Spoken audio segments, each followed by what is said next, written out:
Nazaya yo Yesu. Opona ngai pona tatola bilembo ya bolingo boyo kati na bato. Otia ngai elembo ya bokonzi boyo mpe otangela ngai nkembo na yo mpote mitema ya bato misopana na masanjoli liboso na yo nkolo. En nous regardant aux yeux, tu peux remarquer que celui qui te regarde, c'est pour la première fois que tu l'as vu. Okoki komona ke mutu ona zotala pene nanga ezambala ya yambo ya komona ye. Il est bon de se saluer les uns les autres. Ezamala mukopesa na mbote mboka na mususu. Dis bonjour à ton prochain. Yebisa muninga mbote na yo. Souhaite-lui de bonnes choses. Yebisa ye maloba ya malamu. Dites-lui c'est l'heure de manger. Pose-lui la question s'il est prêt à manger. Dites-lui s'il a l'appétit. S'il est digne de manger. Est-ce que vraiment tu as faim? Est-ce qu'il y a des gens qui ont fait de la parole de Dieu? Qui les manifestent. Oh, gloire à Dieu. Aujourd'hui c'est dimanche. C'est le premier jour de la semaine. Et de l'autre côté, c'est le 7e jour de la semaine. Si c'est le 7e jour de la semaine, nous sommes bénis. Parce que mon Dieu se reposa le 7e jour. C'est ce jour-là qu'il avait béni. C'est ce jour-là qu'il avait sanctifié. C'est ce jour-là qu'il avait délivré. En regardant la nature tout entière, il a dit tout ce qu'il a créé était très bon. Alors si c'est le 7e jour pour toi, tout ce qui va t'arriver est très bon.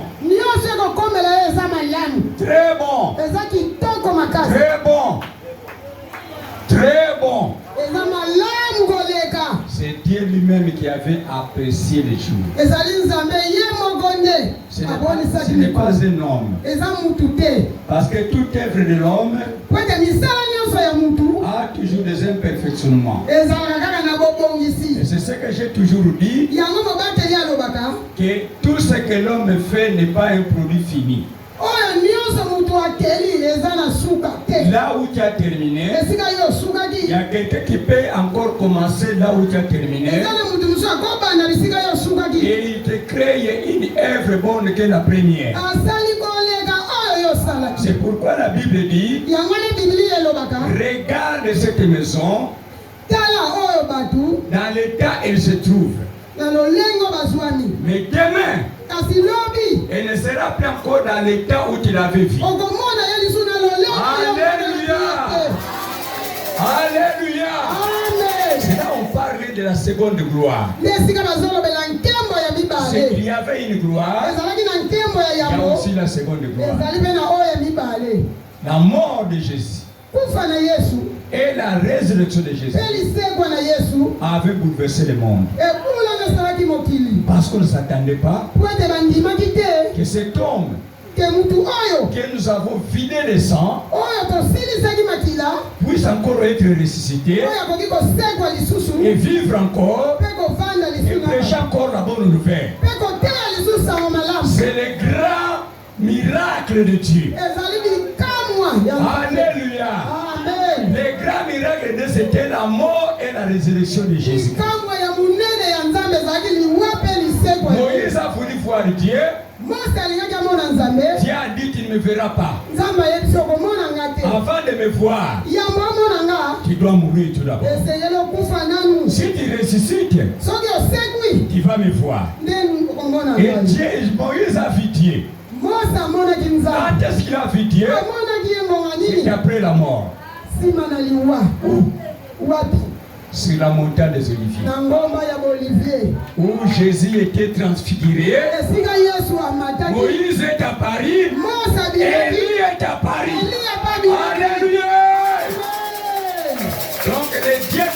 chercher,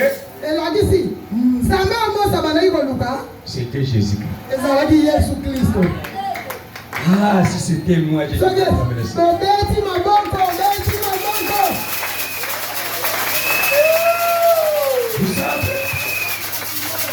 Vous savez prendre Jésus comme Dieu. Non,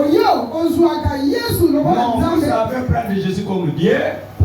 En prenant Jésus comme Dieu, ça crée des polémiques. Si tu es un simple théologien qui n'affirmera pas que Jésus est Dieu, il faut être un théologien charismatique. Un théologien charismatique. Parce que tu ne peux jamais connaître Jésus dans la profondeur si tu n'es pas charismatique. Et d'ailleurs, vous voyez les gens qui cherchent Jésus partout au monde. Les gens qui cherchent Jésus à la montagne de Mangengeng. Il y a d'autres qui vont à Béné. Il y a d'autres en Gilles Brasserie. Il y a d'autres dans la forêt de Campus. Qui risquent de te perdre. Parce que tu n'as pas encore connu Jésus. C'est pourquoi je peux t'appeler, ce sont des délinquants religieux. Ce sont des délinquants religieux. Parce qu'ils ne connaissent pas Jésus-Christ. Tu prends Jésus comme ton intelligence. Nous avons lu tout d'abord avant d'aller dans le texte proprement dit. Nous sommes dans Jean chapitre 6. J'aimerais bien que tu puisses écrire. Il faut qu'il y ait un écrivain pour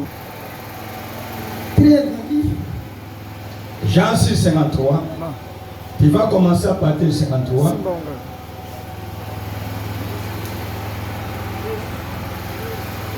Lis rapidement. L'autre lecteur n'est pas là. Jésus leur dit. Yes, en vérité, je vous dis. Si vous ne mangez la chair du Fils de l'homme, et si vous ne buvez son sang, vous n'avez point la vie en vous. Celui qui mange ma chair et qui boit mon sang a la vie éternelle. Et je le ressusciterai le dernier jour. Car ma chair est vraiment une nourriture. Et mon sang est vraiment un breuvage. Celui qui mange ma chair et qui boit mon sang demeure en moi.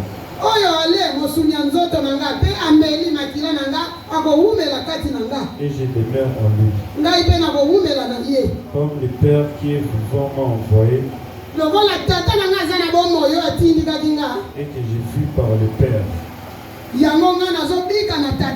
Ainsi celui qui me mange vivra par moi. C'est ici le pain qui est descendu du ciel. Il n'en est pas comme de vos pères qui ont mangé la manne et qui sont morts. Celui qui mange ce pain vivra éternellement. Jésus dit ces choses dans la synagogue. Enseignant à Capernaum. 66. Plusieurs de ses disciples, après l'avoir entendu et l'écouter, Jésus, sachant en lui-même que ses disciples murmuraient à ce sujet, leur dit.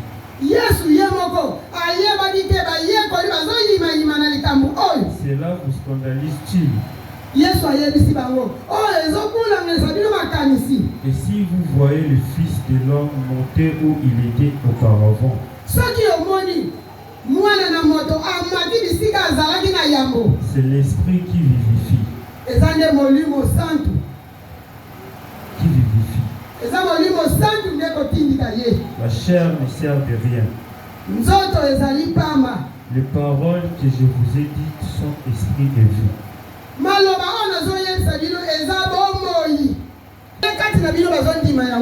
Car Jésus savait dès le commencement qui étaient ceux qui ne croyaient point.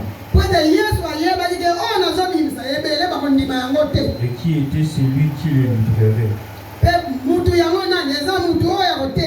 Et il ajouta, c'est pourquoi je vous ai dit que nul ne peut venir à moi si cela ne lui a été donné par le Père. 66. Dès ce moment, plusieurs de ses disciples se retirèrent. Et ils n'allaient plus avec lui. 67. Jésus donc dit aux 12, et vous, ne voulez-vous pas aussi vous en aller? 68. Simon Pierre lui répondit, Seigneur, à qui irions-nous? Tu as les paroles de la vie éternelle. Et nous avons cru et nous avons connu que tu es le Christ, le Saint de Dieu. 70. Jésus leur répondit, n'est-ce pas moi qui vous ai choisi, vous les 12, et l'un de vous est un démon?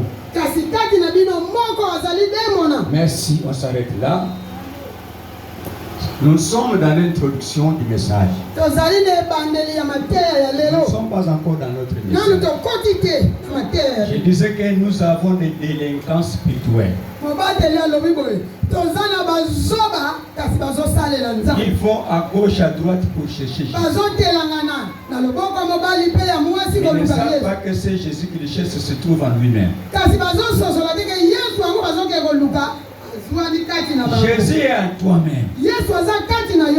Tu vas découvrir que Jésus est en toi-même. Comme tu ne connais pas qu'il se trouve en toi, tu es devenu un délinquant qui cherche Jésus-Christ dans le désert. Tu es comparable à Élisabeth, qui a la grossesse en elle, mais qui cherche dans le désert pour que l'enfant puisse bouger. Ce n'est pas la montagne qui va faire bouger l'enfant, mais c'est le Créateur. Lui qui a créé l'enfant. C'est lui qui donne le souffle de vie à l'enfant. Ce n'est pas le désert. Alléluia. Et vous prenez Jésus comme un démon. Jésus est Dieu. Il faut comprendre.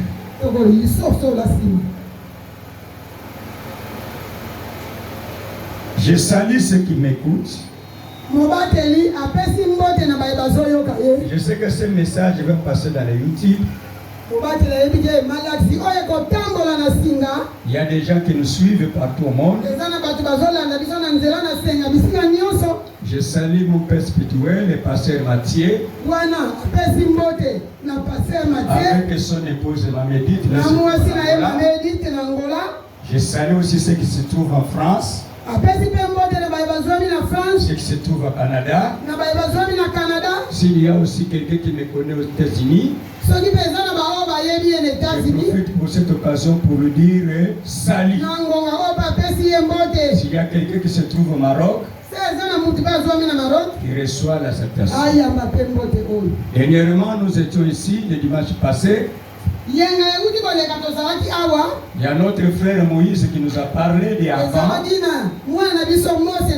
C'est un message tiré dans le livre de Jonas. Jonas avait une mission prophétique, une mission aussi évangélique. Parce que Dieu l'avait appelé pour aller annoncer la bonne nouvelle à Ninive. C'est une ville où il y avait beaucoup de gens méchants. Du droit jusqu'au petit enfant, il ne connaissait pas les côtés gauche et les côtés droit. donné cette émission-là à Jonas. Jonas a payé le prix pour aller de l'autre côté. Dieu a freiné le navire sur la mer. Il était question de chercher maintenant la solution, comment se sauver. Et la première solution, c'était de prier. Et les gens ont prié de leur manière. C'est des gens que j'appelle des délinquants spirituels qui ne connaissent pas Dieu. Ils ont jeté des sacs de riz dans la mer, des sacs de sel dans la mer, parce qu'ils croyaient que leur Dieu mange du riz. Et s'il mange, à ce moment-là, il fera grâce de passer. Il n'y avait aucune bonne réponse. Il s'agissait d'une personne qui devrait prier pour tout le monde. C'était Jonas. Et Jonas n'a pas voulu prier avec les délinquants. Les gens qui ne connaissent pas Dieu. C'est ça l'écuménisme. Et de prier que nous serons au stade avec toutes les religions. Le Dieu de qui va répondre? Et comment on doit connaître que le Dieu qui a répondu, c'est le Dieu de la paix? Ce sont des délinquants spirituels, des irréligieux, des gens qui ne connaissent pas Dieu. Il faut connaître Dieu pour mieux le servir. Si tu ne connais pas Dieu, tu ne sauras pas mieux le servir. Parce que tu vas les confondre avec des prophètes et des faux prophètes. Il y a plusieurs assemblées dans les églises, quand vous regardez, il y a des visages des prophètes. S'il demande à ce prophète n'a pas répondu, il va à un autre prophète. Parce qu'il ne connaissent pas Dieu. Il n'y a qu'un seul Dieu. Il n'y a qu'un seul Fils. Il n'y a qu'un seul Esprit. Il n'y a qu'un seul baptême. Il y a une seule repentance. Jonas, il était charismatique. C'est quelqu'un qui avait l'esprit de Dieu. Et je vois qu'il avait l'esprit de Dieu en acceptant qu'on puisse le jeter dans la mer. Qui peut accepter la mort volontairement? Et nous y sommes ici. Est-ce qu'il y a quelqu'un qui veut qu'il puisse mourir, qui lève la main comme ça? Pour aller dire, donner des satisfactions à des Moïse, à des Élie. Pour te donner le passage de mourir. Est-ce qu'il y a quelqu'un qui veut mourir aujourd'hui? Qui lève la main, on va prier pour lui. Il fasse un bon voyage. Qui veut mourir aujourd'hui? Personne. Mais comment Jonas pourrait accepter mourir pour lui?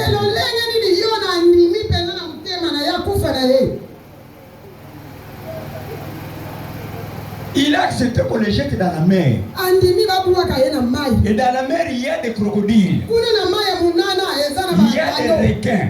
Il y a des baleines. Il y a des hippopotames. Il y a une eau profonde. Et quand tu jettes là-bas, tu ne dois pas vivre encore.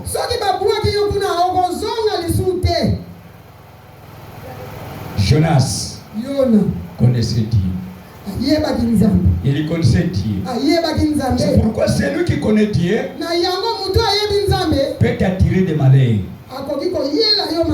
Parce que tu ne le connais pas. Et si tu complètes contre celui qui connaît Dieu, tu es en train de creuser ta propre tombe. Dans ma salle, il y a beaucoup de gens qui sont morts à cause de moi. Les témoins sont ici. Parce qu'ils me combattaient. Et la personne qu'on est en train de combattre Il vous aime toujours. Beaucoup sont sous la terre. Et je les connais très bien. Mais qu'il ne soit pas ton cas. Si tu m'aimes, que ce soit un amour sincère. Mais si tu cherches mes faiblesses, toi tu tomberas bien. Il y a beaucoup qui sont appelés, peu qui sont choisis. Il y a beaucoup qui sont choisis, peu qui sont établis. Si Dieu est établi, il te donne tous les équipements nécessaires pour bâtir son œuvre. Alléluia. Amen. Alléluia. Amen. Alléluia. Amen. Alléluia. Amen. Jonas craignait Dieu. Or, la Bible dit que c'est lui qui craint Dieu. C'est le chemin de la sagesse. Or, la sagesse, c'est un don de puissance. 1 Corinthiens 12. Nous avons les dons de puissance. Parmi les dons de puissance, nous avons la parole de connaissance. Nous avons la parole de sagesse. Nous avons les dons de la foi.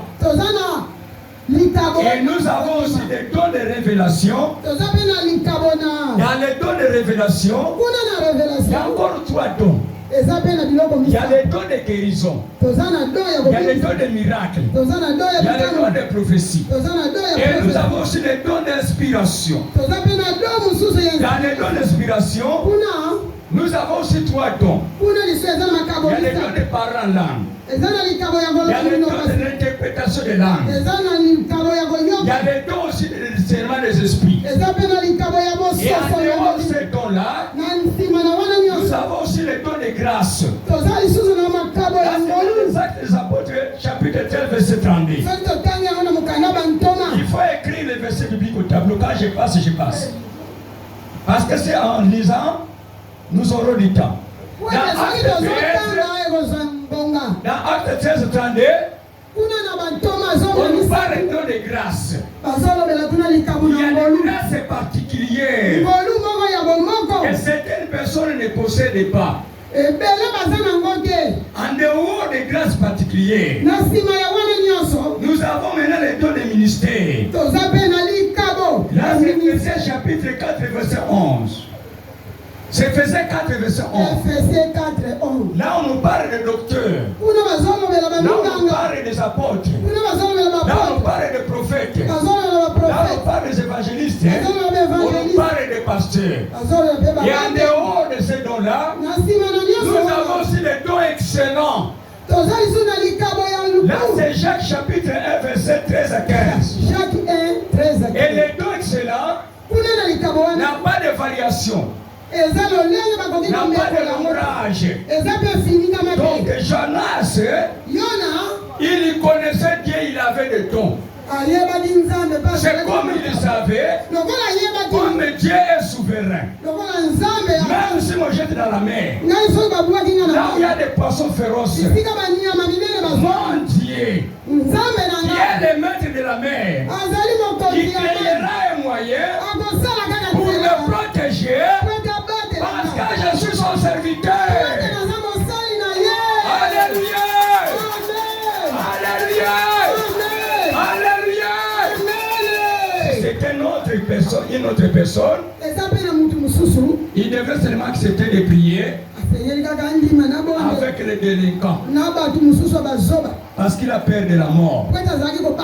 C'est lui qui connaît Dieu. N'a pas peur de la mort. Alléluia. Il n'a pas peur de la mort parce qu'il connaît Dieu. Parce que c'est Dieu qui fait vivre et c'est Dieu qui fait mourir. C'est Dieu qui a la clé de la mort et la clé de la vie. C'est pourquoi si tu crées les démons, tu es en train de perdre ton temps inutilement.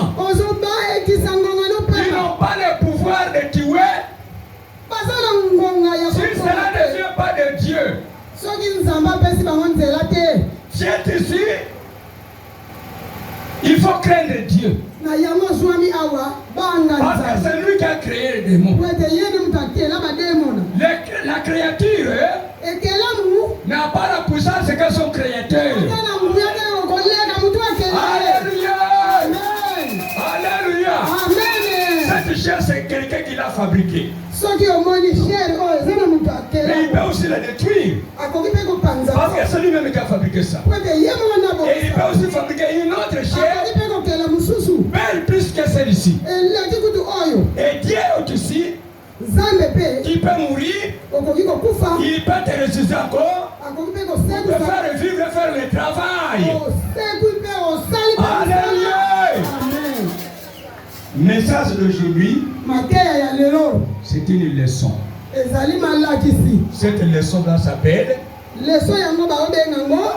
la Christologie. La Christologie. On entend le mot Christ. Et logos. Qui veut dire la science qui étudie Christ. Le nom Christ était sorti pour la première fois dans l'évangile de Matthieu. Et la première personne qui a eu la révélation du nom Christ, c'était Pierre. Et quand Pierre avait dit à Jésus que Dieu Christ est le Fils de Dieu vivant, Jésus était réjoui dans son cœur. Il a dit Dieu erré, fils de Jonas. Sur cette pierre, je bâtirai mon église. Le pouvoir du séjour de mort ne prévaudra point. Je te donnerai les clés du ciel. Tout ce que tu liras au ciel sera également lié sur la terre. Tout ce que tu délieras sur la terre sera également lié au ciel. C'est Matthieu 16. Du verset 16 au verset 19. 16 à 19. C'est là se trouve notre message. Notre leçon, la Christologie. Connaître Jésus, c'est une affaire de révélation. Si tu n'as pas la révélation de Dieu, tu vas connaître Jésus comme tout autre Jésus qui naît au monde. Dans Matthieu chapitre 11, au verset 25. Matthieu 11, 25. Jésus est en train de louer son Père. Il a dit, Père, je te loue d'avoir caché ces choses à des vieillards, mais tu les as révélées aux petits enfants. Personne ne me connaît si mon Père ne me le révèle pas à lui. Personne ne connaît le Père si moi Jésus je ne le révèle pas. Il y a un mariage entre le Père et le Fils. Il y a une collaboration entre le Père et le Fils. Si tu ne connais pas le Fils, tu ne connaîtras jamais le Père. Si tu ne connais pas le Père, tu ne connaîtras jamais le Fils. Dans ce Jean chapitre 14, il y a quelqu'un que je sais qui se connaître le Père. Et Jésus a dit que votre cœur ne soit pas troublé. Vous croyez au Père, croyez aussi à moi. Si cela n'était pas ainsi, je n'aurais pas voulu dire. Je m'en vais au Père pour préparer une place. Après avoir préparé la place, je reviendrai, je vous prendrai, et vous et moi, vous serez ensemble. Là où je serai. Et il y a quelqu'un qui a posé la question. C'était Thomas, l'homme de Témé. Que Jésus, nous ne ne connaissons pas les chemins. Jésus a dit, je suis le chemin, la vérité et la vie. Nul ne peut aller au Père sans passer par moi. Et Philippe intervient. Oh Jésus, montre-nous seulement le Père, ça suffit. Ils ont besoin de connaître le Père. Oh, le Père se trouve dans le Fils. Dans Jean 10, verset 30, dans Jean 10, verset 30, Jésus a dit, moi avec le Père, nous sommes un. Nous sommes avec le Père. Celui qui m'a vu a vu le Père. Si tu ne veux pas me voir, tu ne verras jamais le Père. Il y a une unité. C'est ce qu'on appelle l'unitarisme. Dans le royaume de Dieu, il y a l'unité. Il y a l'union. Et c'est là où je vais vous parler de l'union. Que nous avons le pouvoir à union. Ce pouvoir que nous avons à union, c'est ce qu'on appelle la triocratie. La triocratie, c'est le thème maintenant. Ce que je vous ai donné, c'était la leçon. Mais maintenant, le thème, c'est la triocratie. Qu'est-ce que vous entendez là-bas? Ça fait 3. Cratie qui veut dire pouvoir ou gouvernement. Un gouvernement de 3 pouvoirs. Un gouvernement de 3 pouvoirs, mais qui est chapeauté par une seule personne sur la terre.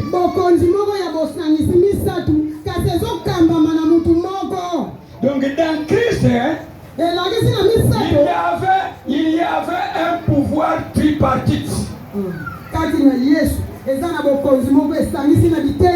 Il disait le Père est à moi. Quand le Père est à moi, le Saint-Esprit aussi est à moi. C'est pourquoi j'ai fait ces œuvres. Par le Saint-Esprit, les aveugles voient. Les sourds entendent. Les paralytiques marchent. Les boiteux sont redressés. Les morts sont ressuscités. Les affamés sont nourris. Comment Jésus faisait toutes ces choses-là? Il incarnait tous les 3 pouvoirs.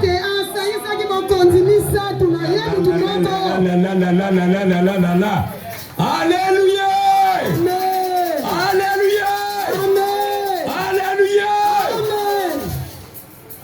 La triocratie, c'est ce qui a donné naissance à la Christologie. Dans la Christologie, il y a l'esprit cratie. Je ne veux pas que vous soyez troublés. Il faut que je vous amène dans un niveau là que personne ne peut se jouer de vous.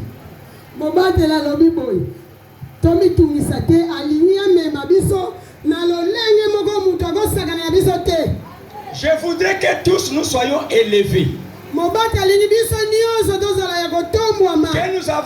Que nous ayons une connaissance parfaite de la vérité. Je ne veux pas un charlatan pour se venir vous enseigner des sensations.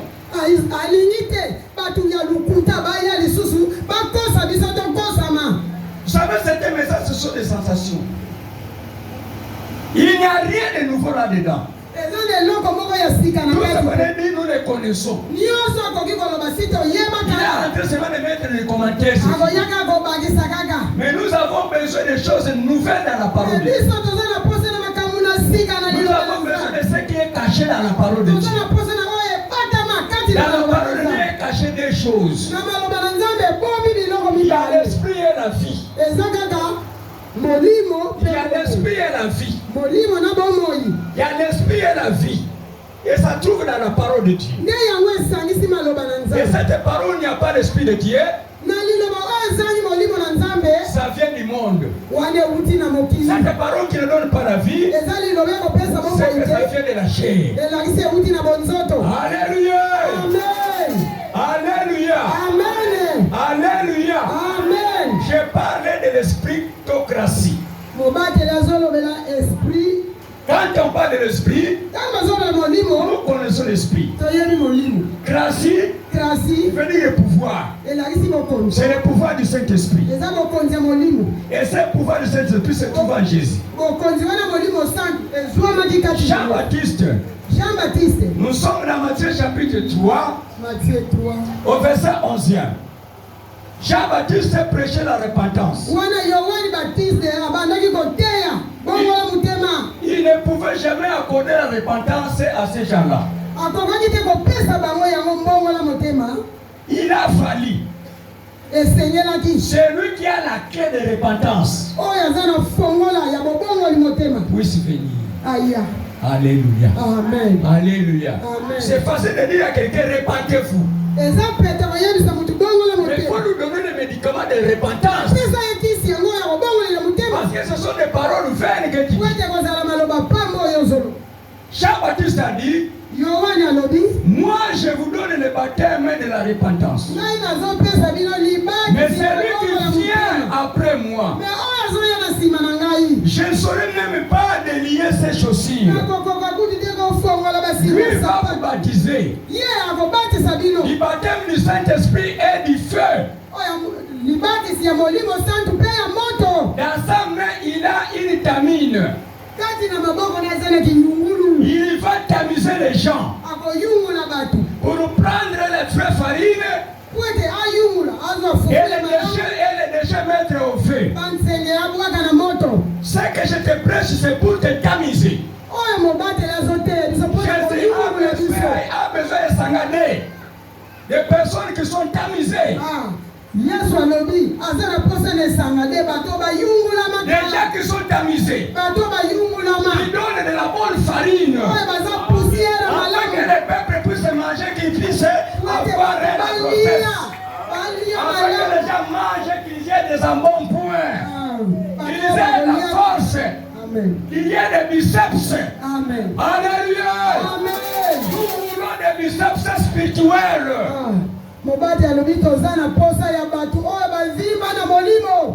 Alléluia.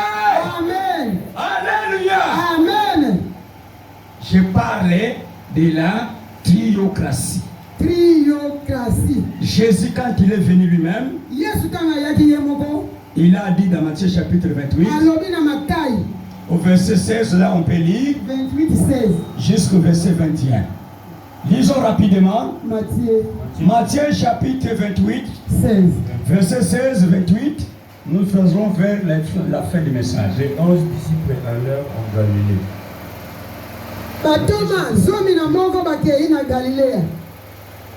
Sur la montagne que Jésus leur avait désignée. C'est la montagne que Jésus leur avait désignée. Comme à Yesangade. Quand ils les virent, ils se prosternèrent devant lui. Mais quelques-uns eurent des doutes.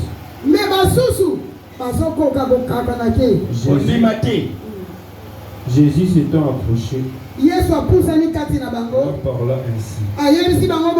Tout pouvoir m'a été donné allez faire de toutes les nations des disciples. Les baptisons au nom du Père, du Fils et du Saint-Esprit. Et enseignez-leur à observer tout ce que je vous ai prescrit. Et voici, je suis avec vous tous les jours jusqu'à la fin du monde. Acclamons le Seigneur. C'est le verset clé. C'est le verset clé. C'est un verset qui crée des polémiques. C'est ce qui concerne les baptêmes. Les uns disent il faut être baptisé sous le drapeau. Les autres disent il faut sauter les feux pour être baptisé. Les autres disent il faut être baptisé sur la piscine. Certains autres disent il faut être baptisé sur l'eau courante. D'autres personnes disent il faut être baptisé par les gouttelettes d'eau. Et d'autres disent il faut baptiser quand il est mort. Certains disent il faut être baptisé par les feux du Saint-Esprit. D'autres disent il faut être baptisé par le nom de Jésus. Mais quelle est la vraie formule? Comment on est en train d'embrouiller les gens? Parce qu'on ne connaît pas Jésus-Christ. Vous savez, Jésus, comme c'est un éléphant, il est comme, Jésus est comme un éléphant. Mais devant 5 aveugles. Un éléphant devant 5 aveugles. Je prends un aveugle. Je l'approche devant l'éléphant. Je lui fais toucher l'oreille de l'éléphant. Je l'écarte. Je prends le deuxième. Le deuxième aveugle. Je lui fais toucher son ivoire.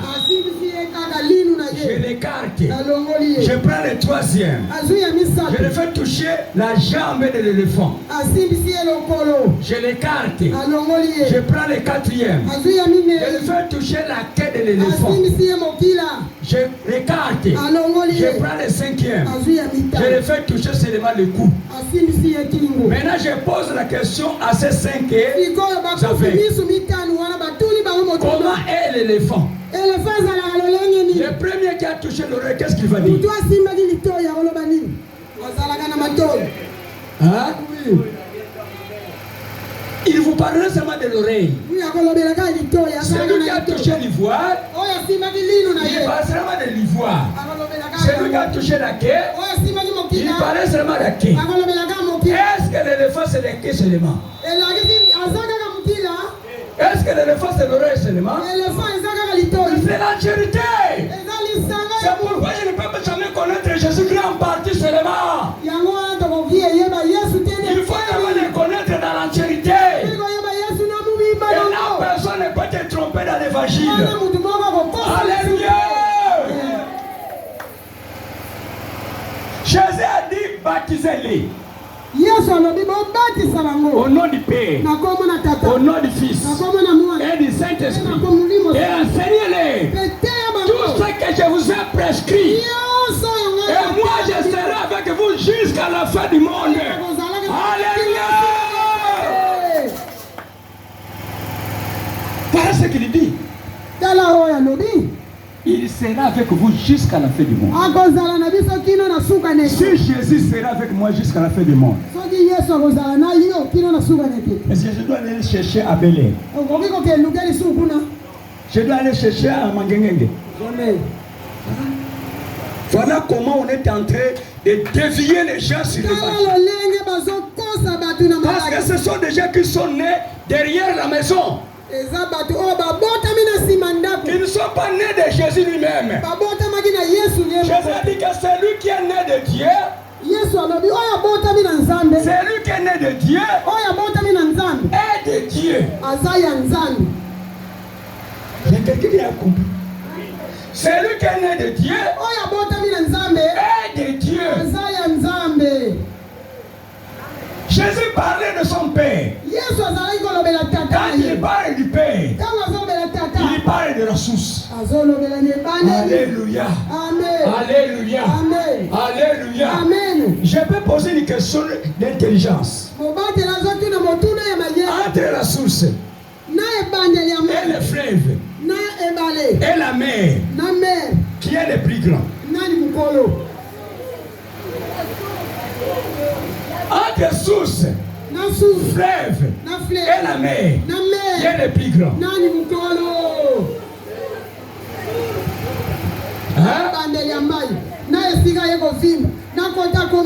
monene nani mukolo.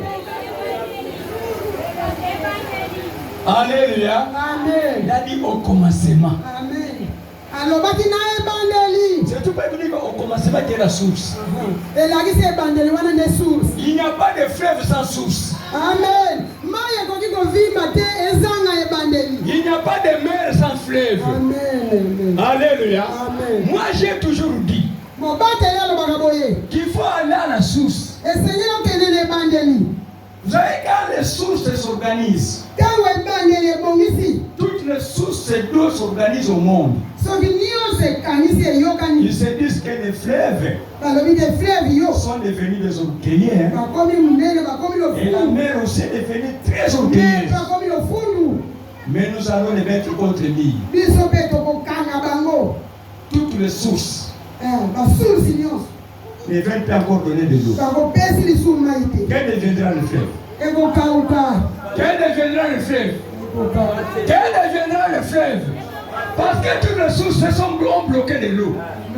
Parce que le fleuve se carisse. Quel deviendra la mer? Quel deviendra la mer? Mais la mer aussi va sécher. Oui. Parce que ce sont des sources de fleuves qui jettent de l'eau dans la mer. Et la mer a été toujours orgueilleuse. Attention, c'est moi qui suis plus grand. Attention, c'est moi qui suis plus grand. Faire attention pour celui qui connaît la source.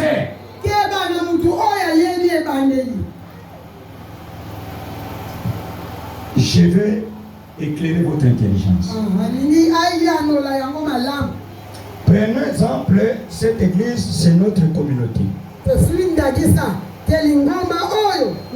Pour que cette communauté puisse grandir, qu'est-ce qu'il faut faire?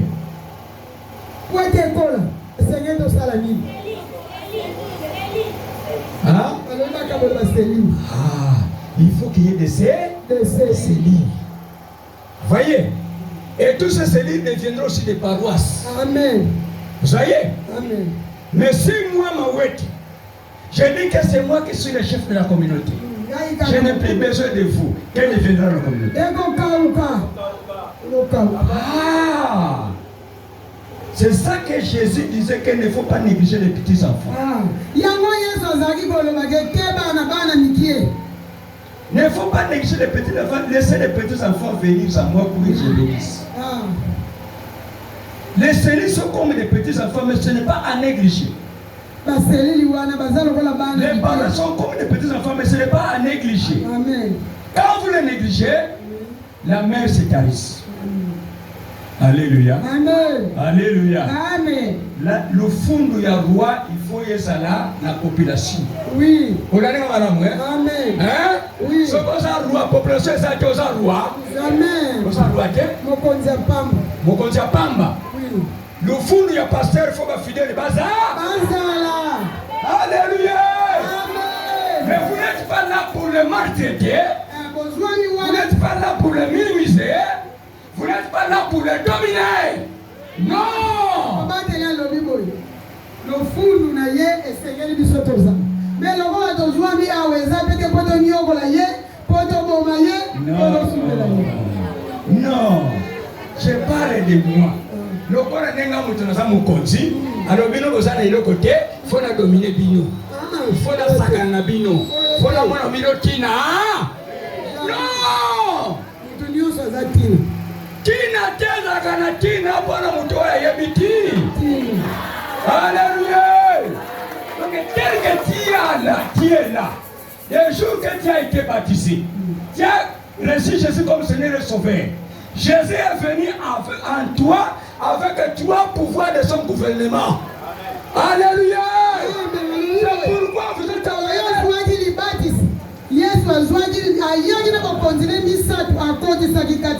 Alléluia. Amen.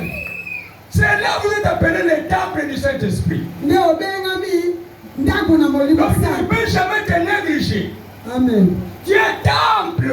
1 Corinthiens 6. Verset 17 à 20. C'est lui qui s'attache au Seigneur et avec lui un seul esprit. C'est lui qui s'attache au Seigneur.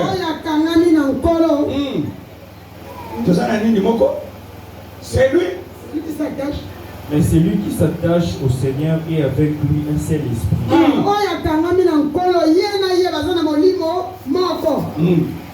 Fuyez l'impudicité. Quelques autres péchés qu'un homme commette.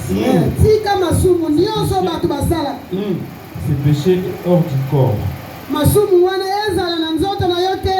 c'est lui qui se livre à l'impudicité pêche contre son propre corps.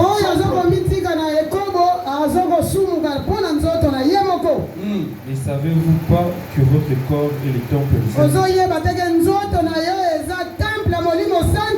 qui est en vous? Qui est en vous? Que vous avez reçu de Dieu et que vous ne vous appartenez point à vous-même,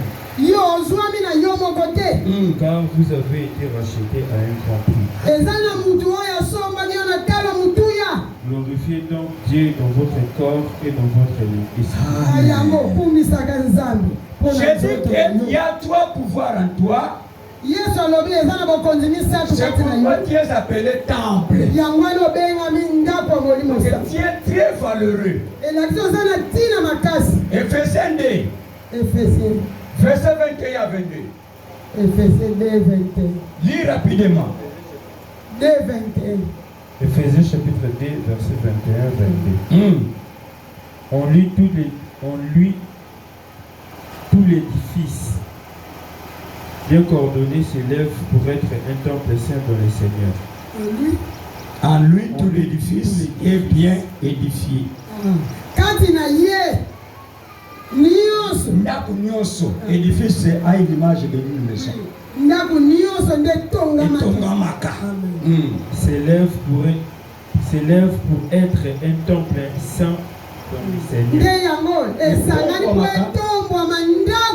Temple Moussanto. En lui, vous êtes aussi édifiés pour être une habitation de Dieu.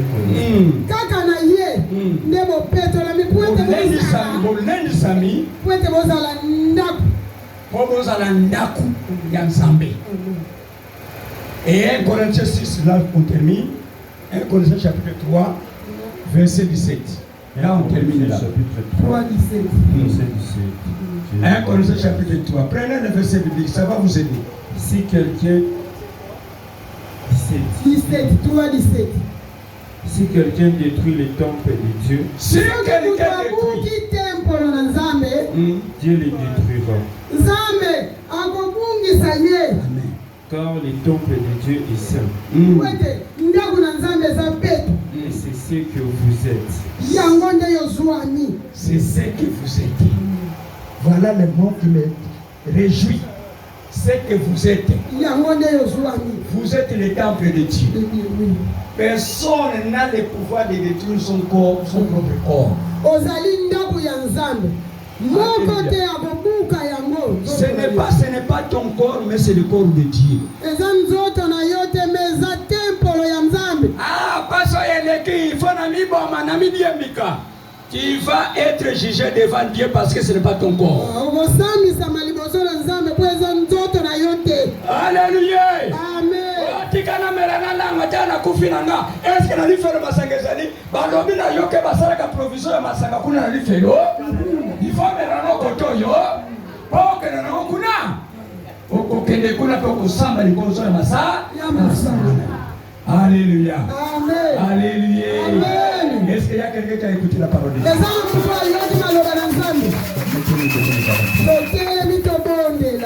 Si les adorateurs sont là, ils peuvent nous amener dans un cantique et nous allons le Seigneur et nous sommes à la fin du message.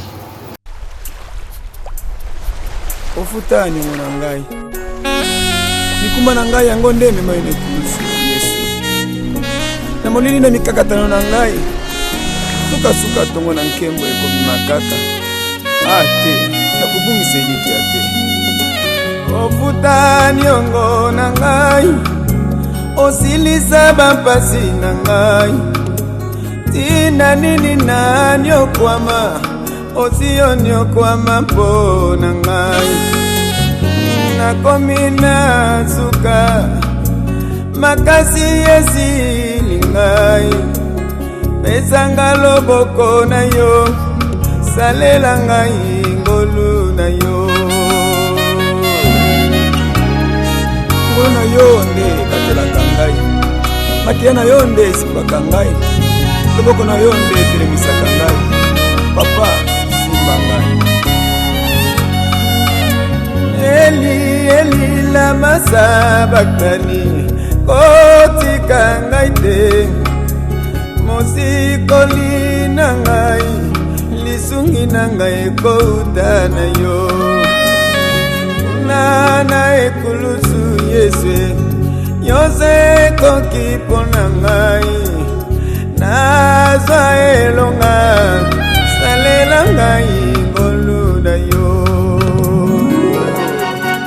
nani oyo lakaki ye mpe okokisaki te nani oyo otambusaki ye mpe akomaki te nani oyo amekaki ngolu na yo mpe awumelaki na soni obongisana biso na bana bato aba papa okokisaka yonso okano na yo ekokisama mpo na ngai longola soni na ngai kausa bapota na ngai bongola likambo na ngai salela ngai ngolu na yo